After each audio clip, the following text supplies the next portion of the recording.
Before we start creating any effect, I want you to understand how the container works. So here I have an example of a fire effect. Don't worry about the notes. I will show you everything in details later. Okay, so this container consists of boxes, small boxes. We don't see them in the viewport. So this box is called voxels. So here I have an example. Notice how the big box divided to small boxes. These small boxes called voxels. So the more you increase the voxels amount in the container, the result will be better, and your fire effect or smoke effect will have more details. Okay, so let's see here. So if I go and play the simulation, you see I have very bad result or bad resolution. So if I come to the pyro, and then if I decrease the division size, so if I decrease that to, for example, 2, now I will have more boxes in the container.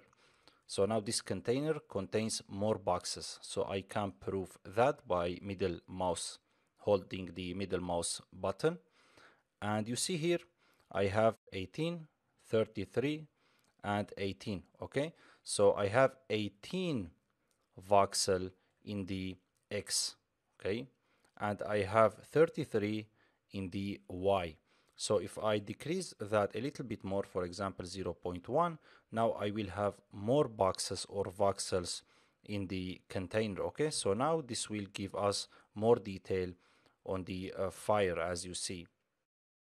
But if you decrease the division size more than 0.1, for example, if you go too far, this will make the simulation slower.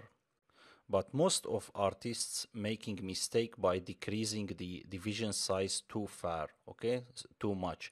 So they think if they decrease it too much, they will get better result, and that's not true, because if you decrease it too much, then you will get very high details on the fire or the smoke, and then the fire or the smoke will not look realistic. Okay, so be careful about that. You need to find a value that it's okay for you and it works good.